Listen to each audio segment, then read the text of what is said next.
right, well, I'm going to talk about Chicago murals, and there is a story behind this program. I was at the Des Plaines Library in the spring of 2004, and I was packing up to leave, and the program director said to me, "Oh, you have to see our new murals." And I remember I was in a real big hurry, but I didn't want to be impolite. So I went to see the murals, and I want to tell you, I was blown away. 3 floors of dazzling murals, one of which you see here, and I will come back to these. And I was so struck by them that right then and there, I decided I was going to work up a new program on Chicago murals because, number one, I'd already photographed the Pilsen area. I'd visited Lane Technical High School murals and various others, and it really struck me that Chicago, which was one of the richest cities in WPA murals next to New York, appeared to be blossoming forth with a whole new generation of mural painting. And now I see, of course, murals everywhere I go. My mural consciousness has been raised. For instance, Evanston, where my sons both live, is very rich in underpass murals, sides of buildings, libraries, school halls, even beauty salons. I live in Northfield, a little town on the North Shore. This is our only mural, and it's on the side of the Teddy Kossoff beauty salon. Also, there are hospital murals. Edward Hines Military Hospital, this is by the late Harold Hayden. Churches, the Ukrainian Catholic Church on West Superior. Restaurants. This is in the Pilsen area. It's an example of rustic colonial art. Then, how many have been to Lovell's restaurant in Lake Forest? Fabulous restaurant. Jim Lovell's Lake Forest restaurant. And he's an astronaut, of course, and these are the steeds of Apollo. And they're over the bar, and they're symbol of his lunar flight. They used to be in the St. Regis Hotel in New York City. It's kind of a long story as to how he ended up with them. But here he is with his son, who's the chef, in front of the mural. And then men's bathrooms. This is the bathroom of the Tavern Club. I'm sure many of you have been there. Kind of a knockoff of Edward Manet's Le Déjeuner sous l'herbe, sides of garages. I saw this one actually years ago. I've been collecting these murals for a long time. This is at Mrs. Bradley's Sculpture Garden in Milwaukee. Well, first of all, let me start out. What exactly is a mural? It's derived from the Latin word for wall. It's usually a painting, although I'm going to show you they come in a wide variety of media, but executed directly on an inside or outside wall or a ceiling, or a mural can be painted on canvas and then attached to the wall. This is a process called maraflage. And you find murals all over the world in vastly different media. This particular one from the town of Oaxaca, or a town in Oaxaca, Mexico, and my son and his wife were vacationing down there, and they knew I was working up a lecture on murals, so they took these pictures of a wall painted with scenes of farming, mixed rather interestingly with angelic presences. And of course, in their honor, thank them for bringing this, here they are in front of the wall. Then there's such a range of murals. The great Monreale Cathedral of Sicily has the great Byzantine art form of tesserae or tile murals. And then, just to show you the great variety, here's a ceramic tile mural. It's by Henri Matisse. It's called Apollo. It's from the Toledo Museum in Toledo, Ohio. Fernand Léger Museum in Biot, France, near Nice on the Côte d'Azur. You have this monumental mosaic. 400 square yards of ceramic relief. This is all done from a Léger sketch. You can even have a mural of neon. This is by Jacob Fishman of Neon Light Writers. Stained glass. You all know the Marc Chagall windows at the Art Institute. They're called the Chicago windows. Of course, now they've been removed because it's undergoing construction. You even have mural wallpapers. And it takes a strong artist to handle a wall. A mural partakes of its architectural setting. It should be of a non-reflecting matte finish, This is LaSalle Towers, the homage to Louis Sullivan and his Board of Trade. Also, a mural can be a very large freestanding painting, and this is David Hockney's 1998 series of mural paintings called A Bigger Grand Canyon. And it's oil on 60 canvases joined together. They're set edge by edge.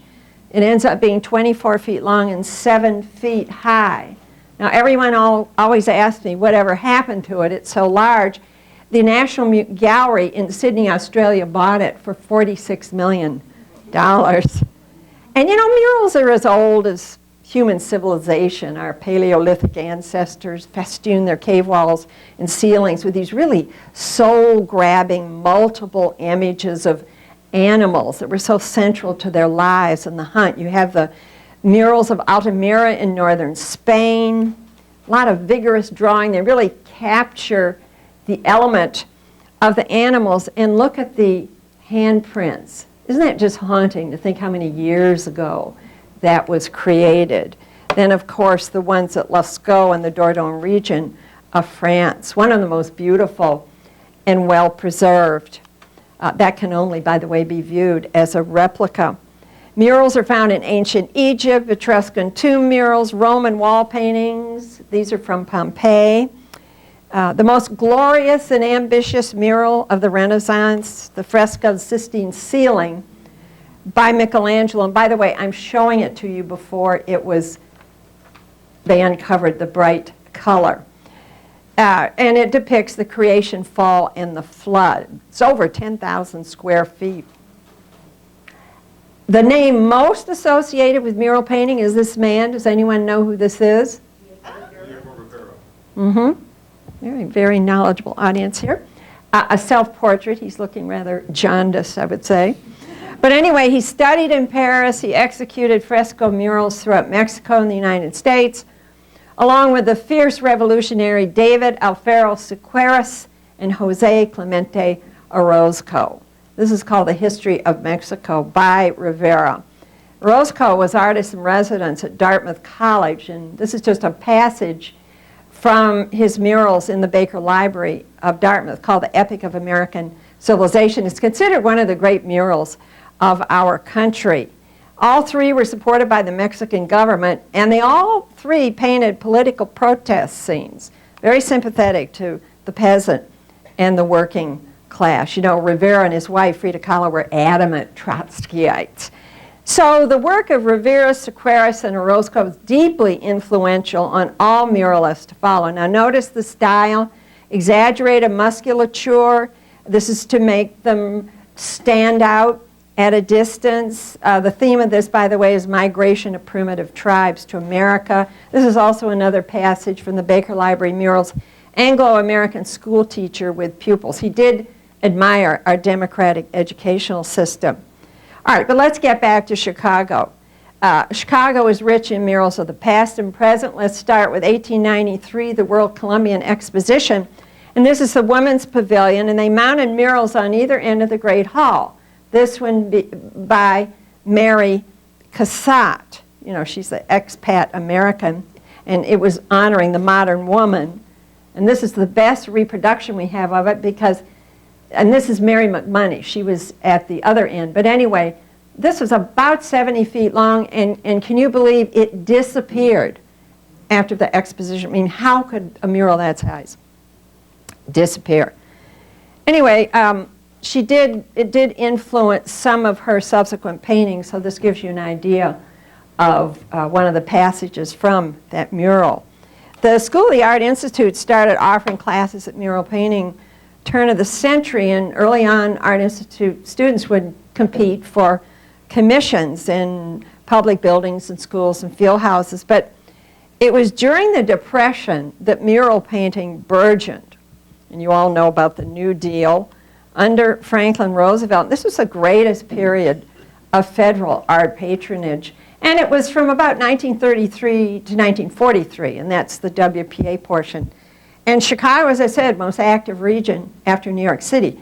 In spite of this, the then ultra conservative Chicago Tribune called the New Deal art wasteful, ugly, communistic, And of course, critics pretty much ignored it. And we have to remember that Colonel McCormick was very anti-Roosevelt and very anti-New Deal.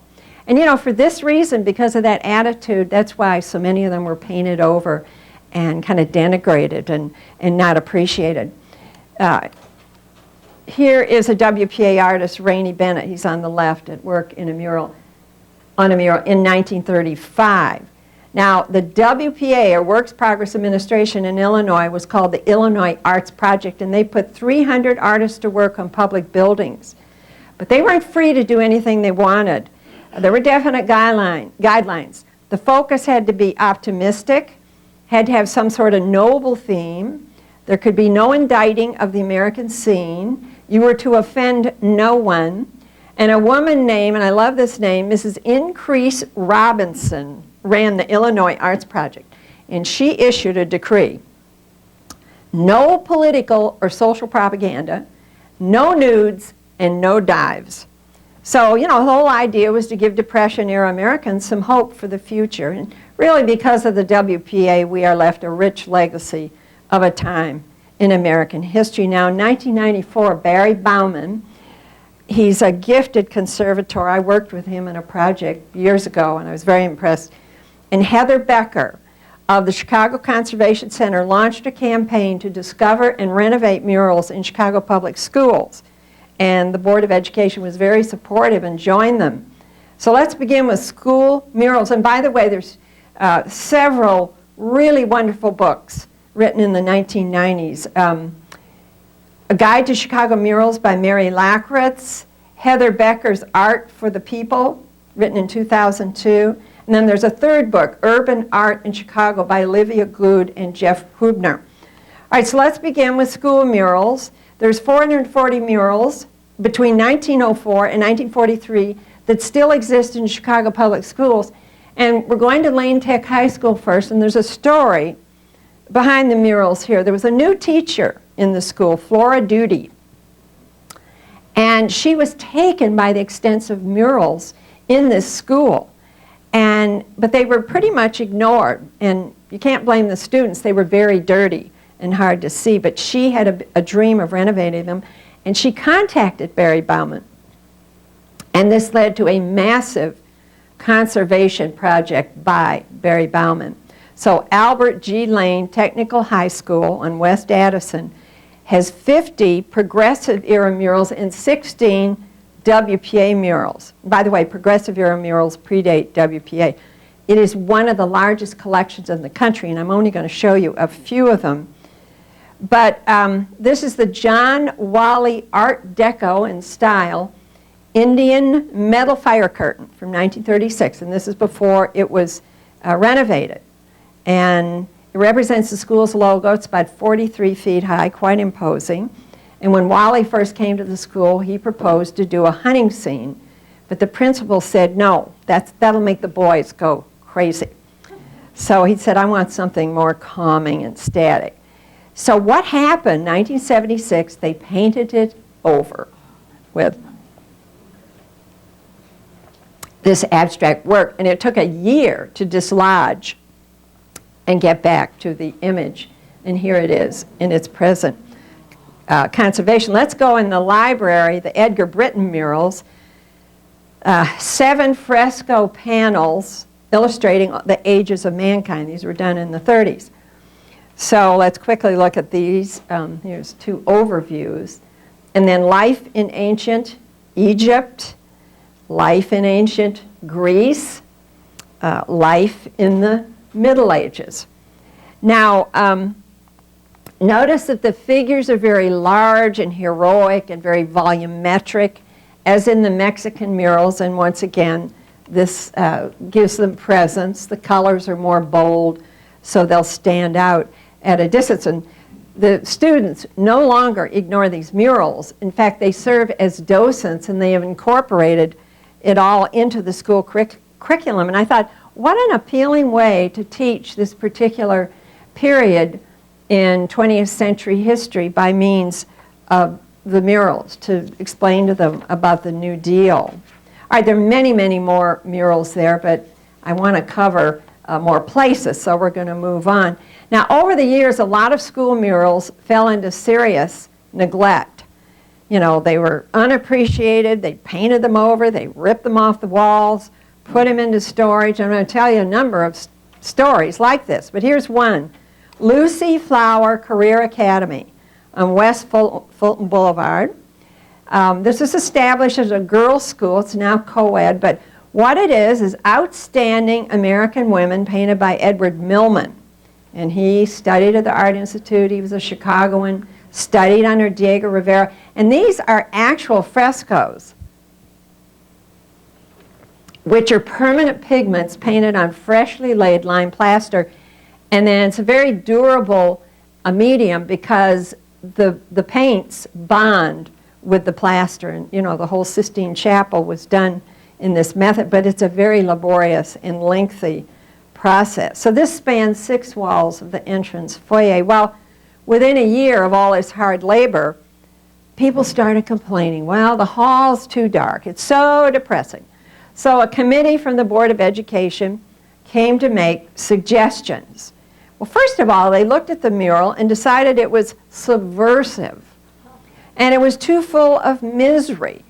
So they slathered white paint over it to lighten the room. What a travesty, would you not agree?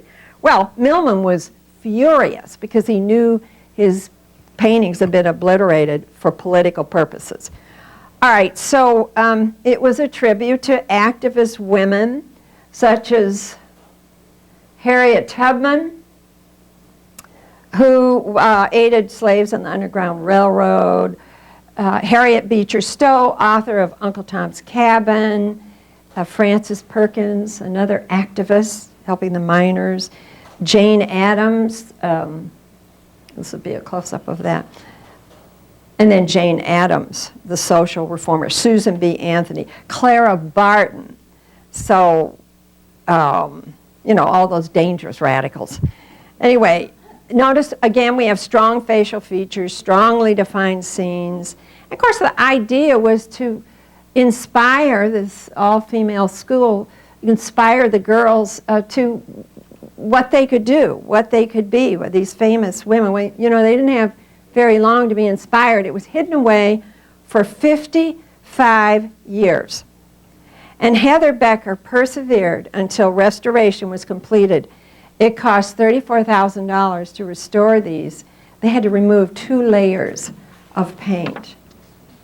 Well, not all muralists were Chicago artists. This is a post office on Irving Park, West Irving Park, and it's called Chicago Epic of a Great City in 1938. It's about 24 feet long, 8 feet high. It's over the service desk, and it's by Harry Sternberg, a New York artist.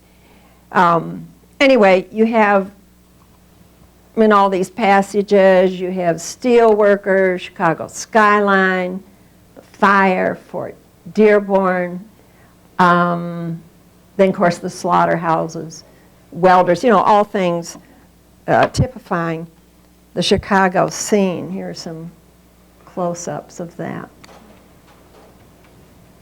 Slaughterhouses.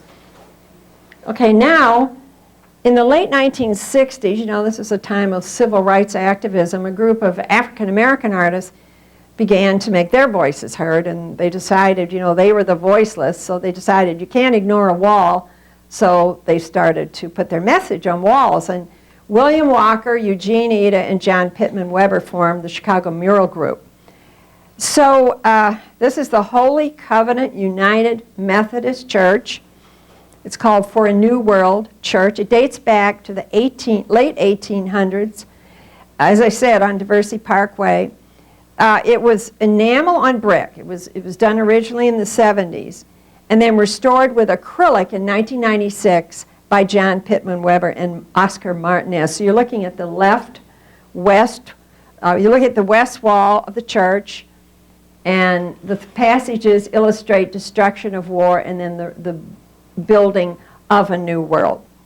And so you have these very chunky, large figures. This is the destruction of war, all around these Gothic windows.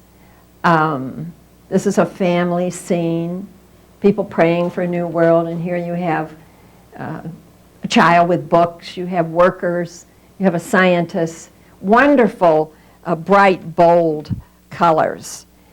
Well, this was done in 1971 by Mark Rogovin, and it was a protest against urban renewal. No, I took it back in the 1970s.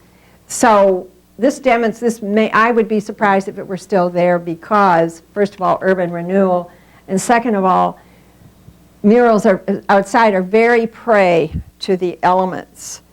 This is The Great Migration on South Michigan by Marcus Akinlana. It's about 3,000 square feet. It's quite imposing on the playground outside the Donnelly Youth Center in this Bronzeville neighborhood. It's a story of grandparents coming up to Chicago from the South. Akinlana, by the way, went to the School of the Art Institute, and he's active all over the country. You find his murals in the Denver and Philadelphia airports. If you're in either of those airports, do look for him. Then the Pilsen area is rich in murals. You know, the Pilsen area is one of the largest Mexican-American communities in the country, and there's just this dense concentration of neighborhood murals that celebrate Mexican culture and history. Now, St. Pius V Church has been an avid sponsor of murals. It's on 19th Street. This is our Sacred Foods by Aurelio Diaz. Casa Aslam, also in this area. 1970, this became a base for the Chicago mural movement. Notice how it's brightly painted.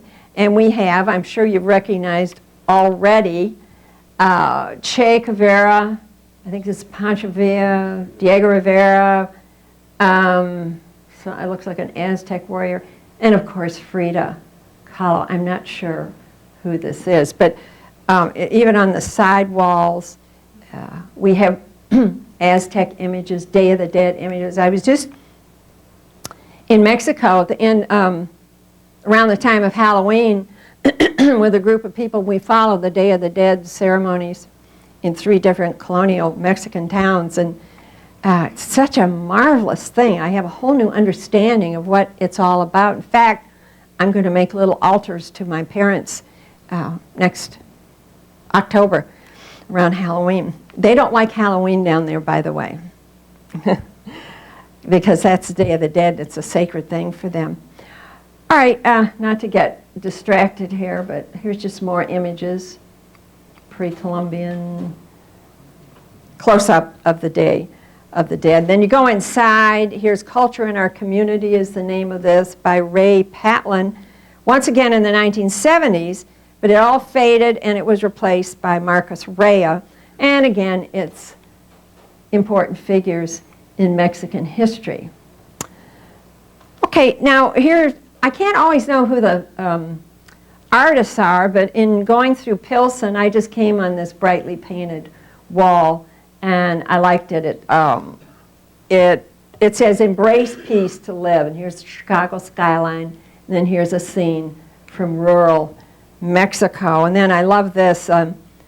There's a neighborhood store owner named Angel, and I'm sure he was inspired by all these murals, because we have Angel has his tire shop, then Angel has his grocery store, and he's got this mural of tigers on his tire shop, see, around here. Okay, and here's a color splash mural in the Pilsen area called Our Sacred Family. This is on St. Pius School in Pilsen.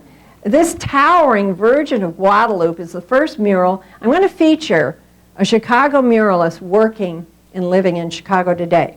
Now, this is the first mural by a Chicago area artist. His name is Jeff Zimmerman. He was a young graphic artist, graphic arts major from the University of Illinois.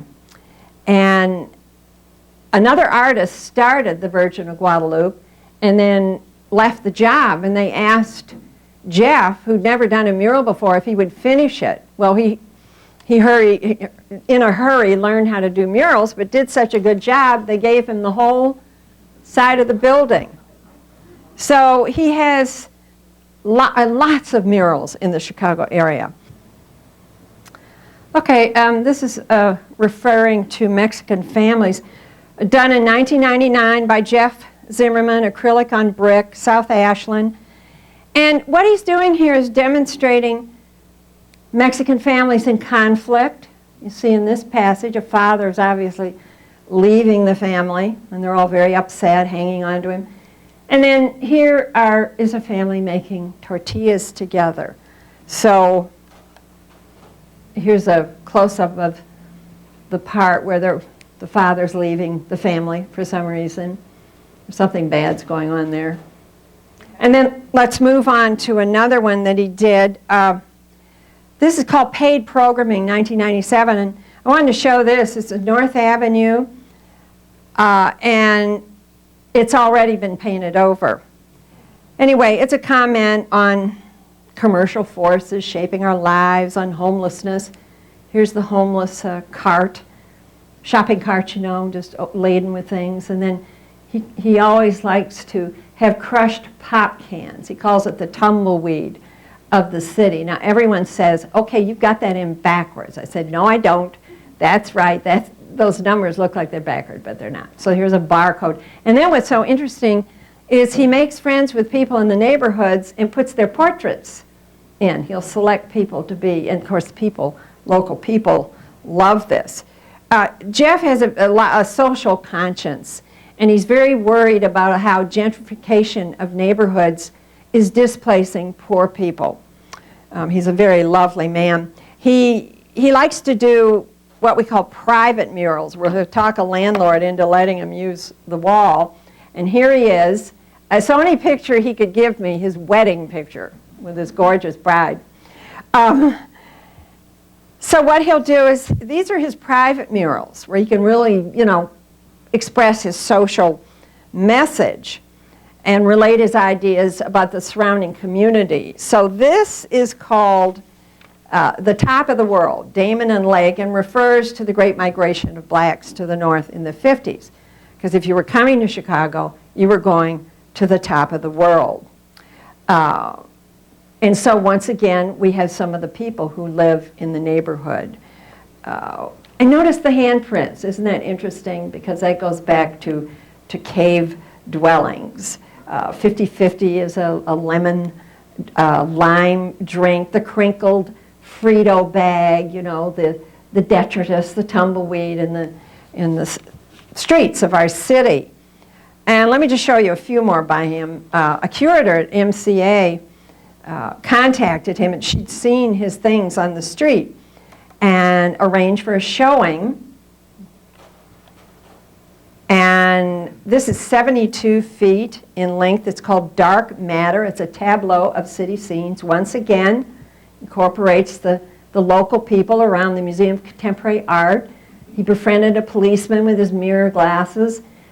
This could refer to gangs in Chicago. And then we have these hand signals. Now, he's very interested in the Board of Trade, but it could also be gang hand signals. Not quite sure what he means here. I don't know what all these things mean, but let's look at another portion of it. He likes mathematics, so he has a mathematical formula. And here is another person from the neighborhood. And then one more by him in the Heaven Gallery, which is in North Milwaukee. This is called Enough, and it's 60 feet in length. So he's incorporated things from the neighborhood. Now, I don't know what this refers to, these shapely legs, but I'm sure it has some meaning for the people in the neighborhood. And here's some more mirror glasses and crushed bag, chip bag. He also does easel painting. All right, the Field Museum, you're probably thinking, the Field Museum, we always think of the bones and mummies and vaulted ceilings and giant taxidermed elephants and dinosaurs. It is one of the world's great natural history museums. But I want to show you some murals here. First of all, just one from the Plants of the World section. This is on the second floor, and I don't think many people go there, but there's a set of 18 oil-on-canvas murals, 7 by 9 feet, done in the 1930s by a German-born artist, funded by WPA, and they're scenes of all the agricultural regions of the world. And I'm just going to show you one. This is a scene from the Amazon, water lilies. Okay, and then A more contemporary mural, which was just done in 1992, it's a depiction of the Rift Valley of the Serengeti Plain, and it's in the Rice Wildlife Research Station. It's acrylic. It's 16 by 36 feet, and the artist is Carol Christensen from Victoria, British Columbia, and she was commissioned by the Field Museum. So it just forms a stunning backdrop for, you see, there's a restaurant here, and a lot of people like to have benefits in here because of this spectacular mural. Then I wanted to show you, let's see what's going on there, another set of spectacular murals. I want to show you one. That's because they're all being renovated, but 26 paintings, 25 feet by 9 feet, depicting dinosaur life by a New York artist.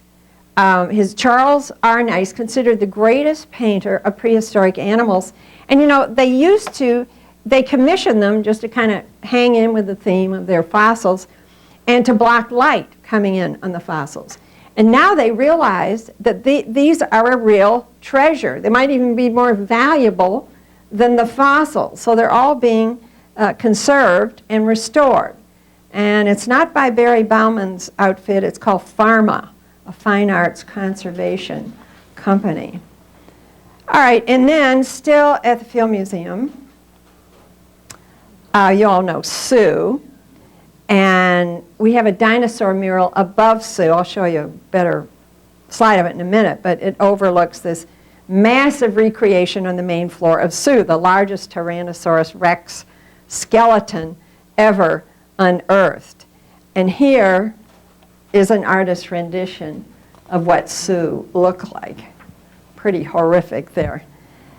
Now, in 1997, the Tribune announced a whale of a mural is surfacing downtown and was part of the Windy Whales project. See this right here? Okay. 90 feet wide, 200 feet high. The artist is Robert Weiland. He wants to be known just as Weiland. He said, I call what I do the art of saving whales. He said, you know, you don't have to walk into a gallery, but you sure can't ignore murals. He's got a big message here. Chicago was midpoint of his team's 7-city Midwest tour that began in Toronto and ended in Detroit. And he did 7 murals, 7 cities in 7 weeks. And of course, they were all around the Great Lakes. And people said, how come you're painting marine and ocean life in the Great Lakes region? He said, well, when you think of it, the oceans, the lakes, the rivers, the streams, they're all connected, ultimately. All right, so this was wall number 73, the east wall of Chicago's Intercontinental Hotel. Now, he is so extraordinary, right here, okay, and here he is waving from the hotel. He's so extraordinary, I want to show some of his things in other cities. He began swimming as therapy for a clubfoot, and in Maui, he lives between Maui and Laguna Beach, but he came eyeball to eyeball with a whale, and he said it was just a mind-blowing experience. He said, something about the ocean and its creatures moved me to a higher level of consciousness. So he's executed a series of immense whaling walls, 75 in all in 15 years. His first was in Laguna Beach, and you know, no one wanted to commission it, so he paid for it himself. But now cities and countries are waiting in line. His 100th mural he plans, I don't know how he ever got permission for it, is going to be on the Great Wall of China.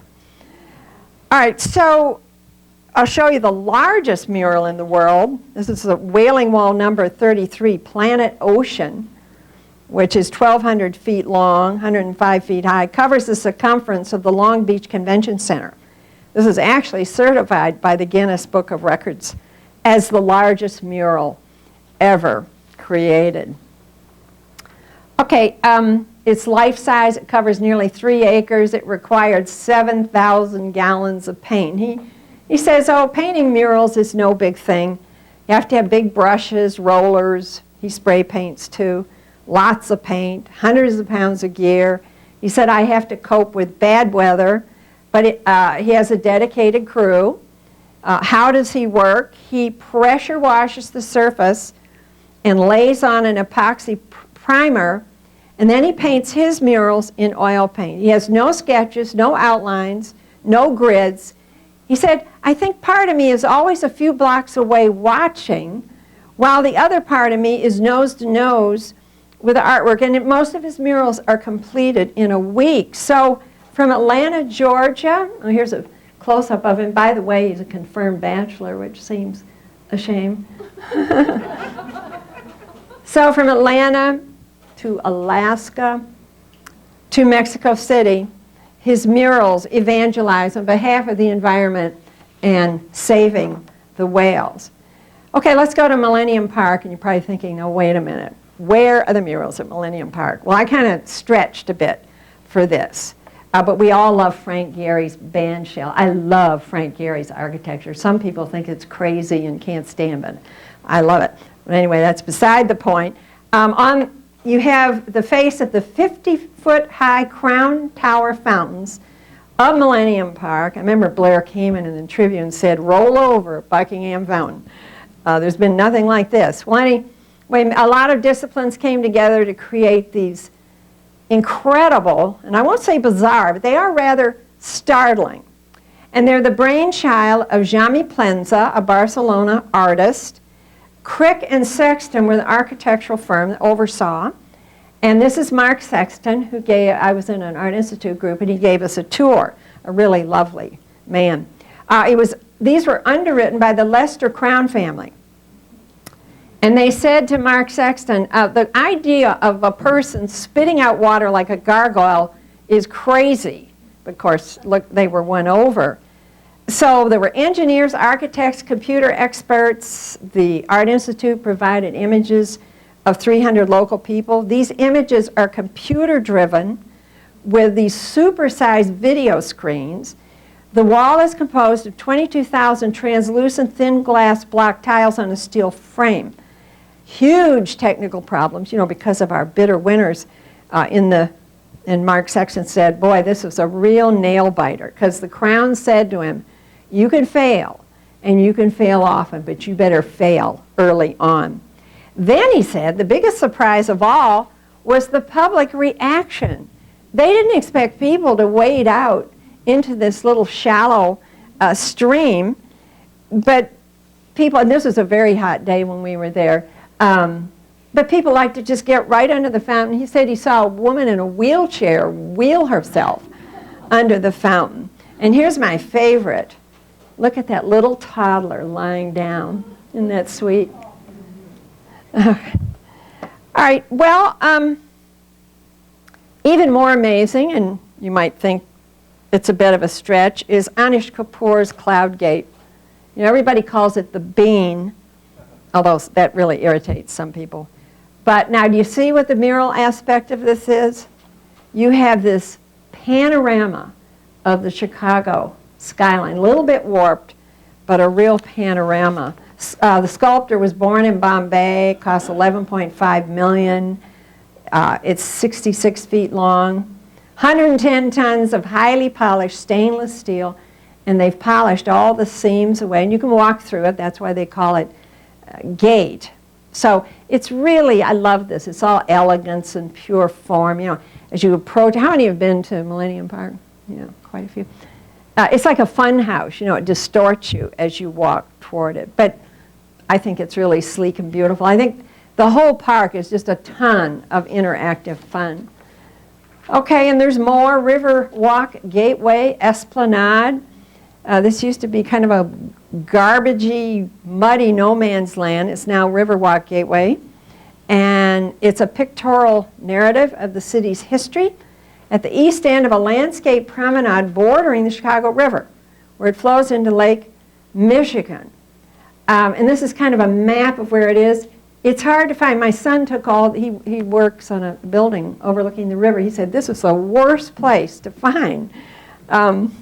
Anyway, it was designed by Skidmore, Owens, and Merrill, all part of a larger project to upgrade the banks of the river. Now, even before the project began, there was this major kerfuffle over who was going to be the artist. And a male artist was given kind of a verbal agreement, and then they changed their mind, and he sued them, but he lost in court because it was just a verbal agreement. And then it went to Ellen Lanyon. And of course, everybody got upset about that because she lives in New York, but she is a third-generation Chicagoan and was associated with Chicago's Imagist painter. She went to the School of the Art Institute, and this is typical of her work, these surrealistic, magical imagery. This is called cocadrilla. So look for this kind of surrealism in her Riverwalk scenes, but let's look at some of these. Painted on 12-inch pre-glazed tiles, imported from Germany, then assembled into 6x9 panels. Now, let's look at these quickly. I don't want to go over my time here. Episodes from Chicago's history. Beginning on the west side, this is the arrival of Europeans by canoe. The DeSable cabin, you see there in Fort Dearborn. The Lake Madison and Randolph Streets wooden bridges. And then notice that surrealistic touch with a giant green fish. Here's a boat called the Osceola Buffalo from 1833, and of course she features the Chicago Fire. And then Navy Pier, the Columbian Exposition, the Planetarium. Here's Reversal of the River, January 1990. The Wrigley Building, we're getting into the 20s, and the Tribune Tower, and then notice the whimsical blue kingfisher, a bird with a fish in his mouth. And Chinatown to end with a perky duck. And of course all the scenes are based on the river theme. All right, well, you can't ignore a mural, and you certainly can't ignore an 8,000 square foot mural looming over the Kennedy Expressway on 3 sides of a warehouse.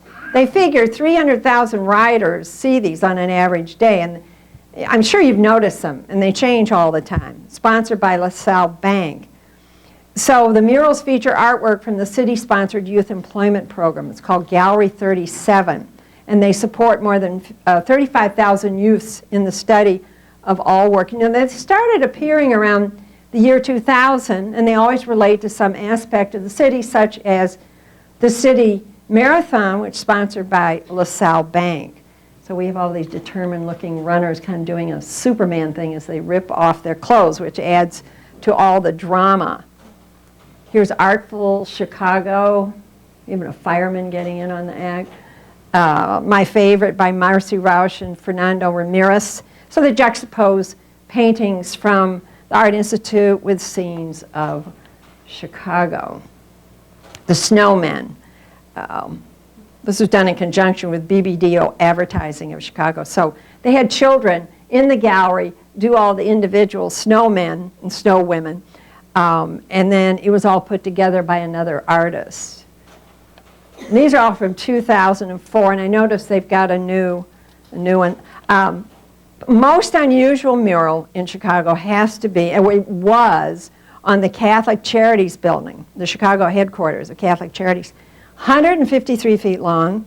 It's biblical and Catholic leaders. It's kind of 3D because it's hundreds of slender vertical strips of aluminum, and they cast a shadow, which gives you the image on the wall behind. It was created by Faradyne USA, that's the name of the company, and they won an award for being so innovative. Board of Trustees of Des Plaines Public Library, they believe in art in public places, and so they selected art forms that promote literacy, lifelong learning, love of reading. This artwork was all funded by donations. Now there's a lot of other artwork, but I'm only going to show you the murals, but this is the Youth Services Story Time Room by Kevin Luthart. He also writes picture books. This is just a magical melange in these wonderful, luscious colors, all on the theme of reading and aquariums. There's actually an aquarium fitted into in the wall. Okay, even the door. But aren't these just wonderful? I mean, so happy, uplifting. There's 3 floors of these murals.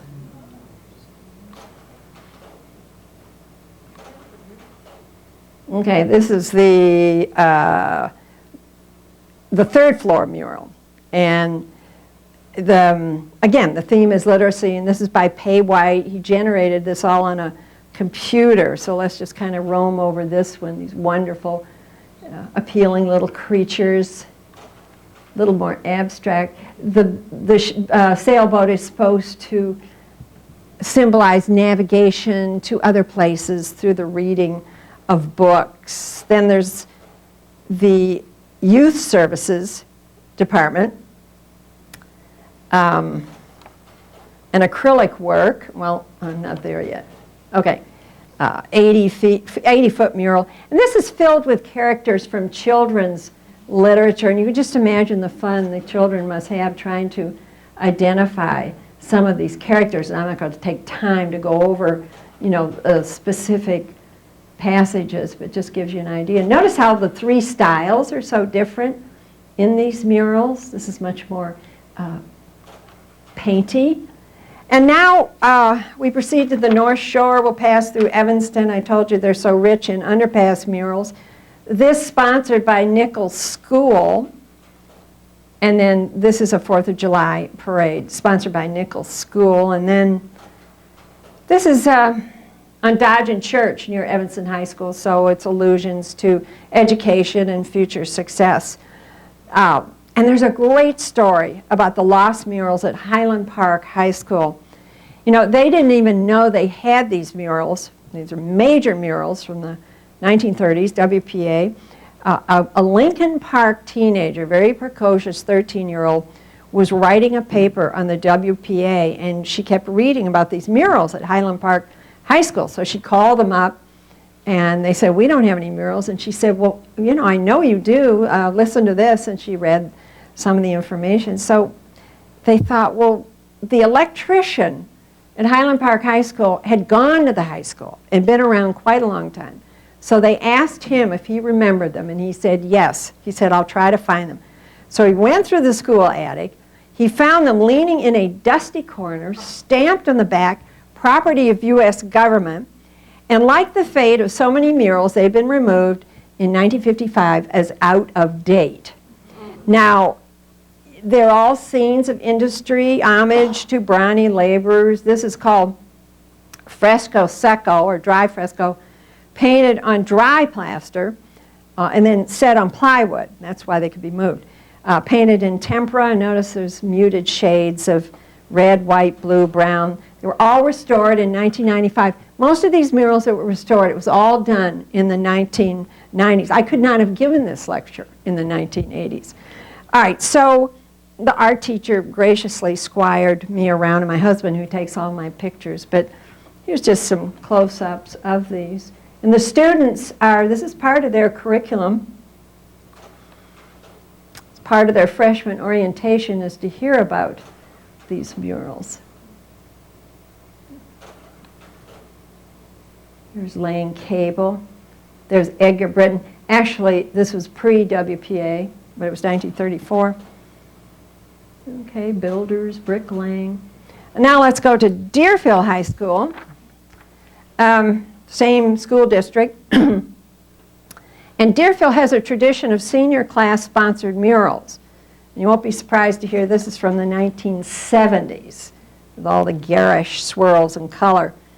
They have a strong art department. They have artist and resident programs. They have this little sculpture garden that you look out on. It's a marvelous high school. But the mural not to be missed is the class of 2003, painted by the art teacher who you see here, Tim Bleck. And he had a talented student help him. And he said because she helped him, she got to put herself in the mural. Tim, by the way, is not typical muralist. He works in abstract oils and very realistic pen and ink drawings. He's quite a popular teacher. In fact, we were walking around Deerfield High School. My husband went with me to take the pictures, ogling all the teenage girls. He said to Tim, is there a dress code here? Tim said, well, yes. Ed said, well, they don't enforce it, do they? A lot of short skirts and darling little figures. Well, anyway, I'm getting off the subject. But he's a very popular teacher. You walk through the hall and he, hi, Mr. Black, hi, Mr. Black. All right, so the mural features all aspects of the high school, focuses not on the teachers. Couldn't get close to it. Very frustrating for me not to be able to get a whole, full slide of it. It was way up high, and we had to look at it from a balcony. But it's 8 by 12 feet. You see depictions of the school building, the campus. Notice at the very top in the middle, there's a stream running through the campus. A lot of neighbors like to jog there. The medium is oil. He said he left the sky with no clouds because that would kind of clutter it up, because there's so much they wanted to honor. Books that children read, which is, I think, over in this area. Romeo and Juliet, Catcher in the Rye. The orchestra, the teams, the arts, dance, just honors all the activities.